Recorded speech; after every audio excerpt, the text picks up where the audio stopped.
நம்ம அவினாஷ்ல ஆடி ஆஃபர்னா இதுதான் ஆடி ஆஃபர்ங்கிற அளவுக்கு எக்கச்சக்கமான ஆஃபரை போட்டிருக்க ஒரு ஷாப்பை பற்றி தான் இன்னைக்கு சொல்ல போகிறேன். மறக்காம வீடியோ சேவ் பண்ணி வச்சுக்கோங்க. இவங்ககிட்ட மென்ஸோட ரவுண்ட் நெக் டிஷர்ட்ல வெறும் 999க்கும், 5 ஸ்லீவ் டிஷர்ட்ல 3 பீஸ் 499க்கும், காலர் டிஷர்ட்ல 199க்கும், ஹுட்டிலாம் 2 பீஸ் 499க்குமே கொடுத்துட்டு இருக்காங்க. அப்படியே நைட் பேண்ட் பார்த்தீங்கன்னா 3 பீஸ் 599க்கும், ஷார்ட்ஸ் 100 ரூபீஸ்க்கு ஸ்டார்டிங் பிரைஸ் ஆகும், ஷர்ட்ல 199க்கு ஸ்டார்டிங் பிரைஸ் ஆகும், கார்கோ 4 பீஸ் 999க்குமே கொடுத்துட்டு இருக்காங்க. அது மட்டும் இல்லாமல் உமன்ஸுக்குமே இவங்ககிட்ட உமன்ஸோட குர்த்திஸ்லாம் normal top, umbrella top, western, feeding டாப்னு எது எடுத்தீங்கனாலும் 10% எக்ஸ்ட்ரா டிஸ்கவுண்ட்டுமே பண்ணி கொடுக்குறாங்க. அப்படியே உமன்ஸோட டிஷர்ட்லாம் 3 பீஸ் 399க்கும், நைட் பேண்ட் 2 பீஸ் 299க்கும், லெகின் அண்ட் சிம்மர்லாம் 99க்கு ஸ்டார்டிங் பிரைஸ் ஆகும், நைட் செட்ல 2 பீஸ் 499க்கும், நைட்டி 3 பீஸ் 499க்கும், இன்ஸ்கர்ட்ல 3 பீஸ் 299க்குமே கொடுத்துட்டு இருக்காங்க. அப்படியே உமன்ஸோட ஹேண்ட் பேக்ல எது எடுத்தாலும் 50% ஆஃபர் போட்டிருக்காங்க.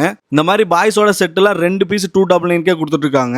அது மட்டும் இல்லாம இவங்ககிட்ட 0 இயர்ஸ்ல இருந்து டிஷர்ட், ஷார்ட்ஸ், லோயர், ஸ்லீவ்லெஸ்னு எல்லாமே இவங்ககிட்ட 10 ரூபாயிலிருந்து ஸ்டார்டிங் பிரைஸா கிடைக்குங்க. இவங்களோட ஷாப் எக்ஸாக்டா நம்ம அவினாசி டு மங்கள ரோட்ல மதினா பிரியாணிக்கு அப்படியே ஆப்போசிட்ல லொகேட் ஆயிருக்கு. ஸ்ரீஜு ஃபேஷன்ல தான் இந்த ஆஃபர்லாம் போயிட்டு இருக்கு. அப்புறம் எனக்கு மறக்காம இந்த ஆடி ஆஃபரை மிஸ் பண்ணாம இவங்களோட ஷாப்பை விசிட் பண்ணி பாருங்க. அப்படி இந்த மாதிரி யூஸ்ஃபுல்லான அப்டேட்ஸ்க்கு நம்ம பேஜுக்கு ஒரு ஃபாலோ மட்டும் பண்ணி வச்சுக்கோங்க.